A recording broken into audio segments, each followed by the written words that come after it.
বিসমিল্লাহির রহমানির রহিম। সভ্যতার ইতিহাসে ক্ষমতার প্রকৃত মহত্ব বিষয়ক আলোচনা।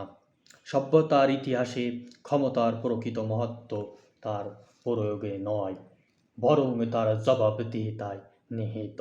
রাজতন্ত্র থেকে গণতন্ত্র, সাম্রাজ্য থেকে আধুনিক রাষ্ট্র, মানব জাতির দীর্ঘ অভিযাত্রা মূলত ক্ষমতাকে নিয়ন্ত্রণের এবং ক্ষমতাধারীকে জনগণের কাছে দায়বদ্ধ করার সংগ্রামের ইতিহাস। আজকের পৃথিবীতে কোনো রাষ্ট্রের উন্নতির মানদণ্ড শুধু তার উঁচু অট্টালিকা, প্রশস্ত মহাসড়ক কিংবা প্রবৃদ্ধির পরিসংখ্যানে সীমাবদ্ধ নয়, বরং নির্ধারিত হয় সে রাষ্ট্র কতটা স্বচ্ছ, কতটা জবাবদিহিমূলক এবং তার নাগরিকরা কতটা নির্ভয়ে প্রশ্ন করতে পারে তার উপর। আজকের পৃথিবীতে কোনো রাষ্ট্রের উন্নতির মানদণ্ড শুধু তার উঁচু অট্টালিকা, প্রশস্ত মহাসড়ক কিংবা প্রবৃদ্ধির পরিসংখ্যানে সীমাবদ্ধ নয়, বরং নির্ধারিত হয় সে রাষ্ট্র কতটা স্বচ্ছ, কতটা জবাবদিহিমূলক এবং তার নাগরিকরা কতটা নির্ভয়ে প্রশ্ন করতে পারে তার উপর। এই প্রেক্ষাপটে যখন উচ্চারিত হয় যে হিসাব চাইবে তাকেই হিসাবের বাইরে বের করে দেওয়া হবে, তখন এটি কেবল একটি বক্তব্য থাকে না, বরং এটি মানসিকতার প্রতিফলন হয়ে ওঠে। এমন এক মানসিকতা যা প্রশ্নকে ভয় পায়, সমালোচনাকে অপছন্দ করে এবং জবাবদিহিতাকে দায়িত্বের পরিবর্তে বোঝা মনে করে। প্রকৃতপক্ষে প্রশ্ন করার অধিকারী গণতন্ত্রের প্রাণ। যেখানে প্রশ্ন নেই সেখানে জবাবদিহিতা নেই, আর যেখানে জবাবদিহিতা নেই সেখানে সুশাসন দীর্ঘস্থায়ী হতে পারে না। মহান আল্লাহ তাআলা পবিত্র কুরআনে মানুষকে চিন্তা করতে, পর্যবেক্ষণ করতে এবং সত্য অনুসন্ধান করতে উৎসাহিত করেছেন। মানুষ সভ্যতার অগ্রগতিও ঘটেছে প্রশ্ন করার সাহস থেকে। মানব সভ্যতার অগ্রগতিও ঘটেছে প্রশ্ন করার সাহস থেকে। ইতিহাস আমাদের একটি গুরুত্বপূর্ণ শিক্ষা দেয় যে ক্ষমতার হিসাব দিতে চায় না। এক সময় সে ক্ষমতায় জনগণের আস্থা হারায়। ইতিহাস আমাদের একটি গুরুত্বপূর্ণ শিক্ষা দেয় যে ক্ষমতার হিসাব দিতে চায় না, এক সময় সেই ক্ষমতায় জনগণের আস্থা হারায়। পৃথিবীতে উন্নত রাষ্ট্রগুলো এই সত্য অনেক আগেই উপলব্ধি করেছে। সুইডেন 1766 সালে বিশ্বের প্রথম তথ্য উন্মুক্তকরণ আইন প্রণয়ন করে। আজও দেশটি বিশ্বের অন্যতম স্বচ্ছ রাষ্ট্র হিসেবে বিবেচিত। নরওয়ে, ফিনল্যান্ড, ডেনমার্ক কিংবা নিউজিল্যান্ডে সরকারি ব্যয়, প্রশাসনিক সিদ্ধান্ত এবং নীতি নির্ধারণী প্রক্রিয়া সম্পর্কে জনগণের জানার সুযোগ অত্যন্ত বিস্তৃত।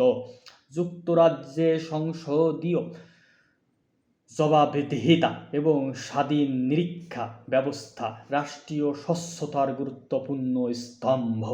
যুক্তরাষ্ট্রে নাগরিকেরা তথ্য অধিকার আইনের মাধ্যমে সরকারের কাছ থেকে তথ্য চাইতে পারেন এবং সরকারকে তার জবাব দিতে হয়। এই দেশগুলো উন্নত হয়েছে কেবল অর্থনৈতিক শক্তির কারণে নয়, বরং তারা এমন একটি প্রশাসনিক সংস্কৃতি গড়ে তুলেছে যেখানে প্রশ্নকে শত্রুতা নয়, বরং উন্নয়নের সহায়ক হিসেবে দেখা হয়। তারা বুঝেছে স্বচ্ছতা সরকারকে দুর্বল করে না, বরং জনগণের আস্থা বৃদ্ধি করে, রাষ্ট্রকে আরও শক্তিশালী করে। দুঃখজনকভাবে আমাদের সমাজে অনেক সময় প্রশ্নকে বিরোধিতা হিসাবে ব্যাখ্যা করা হয়। কেউ কোনো প্রকল্পের ব্যয় জানতে চাইলে, কোনো সিদ্ধান্তের যৌক্তিকতা নিয়ে আলোচনা করতে চাইলে কিংবা কোনো অনিয়মের বিষয়ে ব্যাখ্যা চাইলে তাকে প্রায়ই নেতিবাচক দৃষ্টিতে দেখা হয়। অথচ একজন সচেতন নাগরিকের প্রশ্ন রাষ্ট্রের বিরুদ্ধে নয়, বরং রাষ্ট্রকে আরও কার্যকর, আরও জবাবদিহিমূলক এবং আরও জনমুখী করার প্রচেষ্টা। একজন সচেতন নাগরিকের প্রশ্ন রাষ্ট্রের বিরুদ্ধে নয়, বরং রাষ্ট্রকে আরও কার্যকর, আরও জবাবদিহিমূলক এবং আরও জনমুখী করার প্রচেষ্টা। প্রশাসনের ভিতরেও একই বাস্তবতা প্রযোজ্য। একজন কর্মকর্তা বা কর্মচারী যদি মনে করেন যে সত্য কথা বললে বা যৌক্তিক প্রশ্ন তুললে তার পদোন্নতি ব্যাহত হবে, তাকে একঘরে করা হবে কিংবা সুযোগ সুবিধা থেকে বঞ্চিত করা হবে, তাহলে ধীরে ধীরে প্রতিষ্ঠানের ভিতরে ভয়ের সংস্কৃতি জন্ম নেয়। সেই ভয় নিরাপত্তা সৃষ্টি করে, আর নিরাপত্তা সৃষ্টি করে অদৃশ্য অবক্ষয়। তখন ভুলগুলো সংশোধিত হওয়ার পরিবর্তে জমতে থাকে, অনিয়মগুলো প্রতিরোধের পরিবর্তে শক্তিশালী হতে থাকে। দুর্নীতি সাধারণত টাকার লেনদেন দিয়ে শুরু হয় না, এটি শুরু হয় জবাবদিহিতার অভাব দিয়ে। দুর্নীতি সাধারণত টাকার লেনদেন দিয়ে শুরু হয় না, এটি শুরু হয় জবাবদিহিতার অভাব দিয়ে। যখন কোনো ব্যক্তি বা প্রতিষ্ঠান মনে করতে শুরু করে যে তাকে কোনো প্রশ্নের উত্তর দিতে হবে না, তখনই অনিয়মের বীজ অঙ্কুরিত হয়। তাই দুর্নীতি বিরোধী সংগ্রামের সবচেয়ে কার্যকর অস্ত্র কেবল আইন নয়, বরং একটি শক্তিশালী জবাবদিহিমূলক সংস্কৃতি। বাংলাদেশ আজ উন্নয়নের এক নতুন অধ্যায়ে প্রবেশ করেছে। বাংলাদেশ আজ উন্নয়নের এক নতুন অধ্যায়ে প্রবেশ করেছে। পদ্মা সেতু, মেট্রো রেল, কর্ণফুলী টানেল কিংবা ডিজিটাল সেবার সম্প্রসারণ আমাদের সক্ষমতার প্রমাণ বহন করে, কিন্তু উন্নয়নের প্রকৃত স্থায়িত্ব নির্ভর করবে আমরা কতটা স্বচ্ছ প্রতিষ্ঠান গড়ে তুলতে পারি তার উপর। কারণ অবকাঠামো নির্মাণ করা তুলনামূলক সহজ, কিন্তু আস্থা নির্মাণ করা অনেক কঠিন, আর সেই আস্থার ভিত্তি হলো জবাবদিহিতা। বর্তমান প্রযুক্তি নির্ভর যুগ আমাদের সামনে এক নতুন সম্ভাবনার দ্বার খুলে দিয়েছে।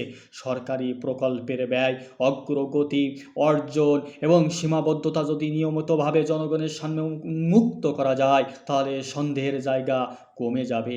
তথ্য গোপন করার প্রবণতা অবিশ্বাস সৃষ্টি করে, তথ্য উন্মুক্ত করার সংস্কৃতি আস্থা সৃষ্টি করে। জনগণ তখন রাষ্ট্রকে প্রতিপক্ষ নয়, নিজেদের প্রতিষ্ঠান হিসেবে অনুভব করে।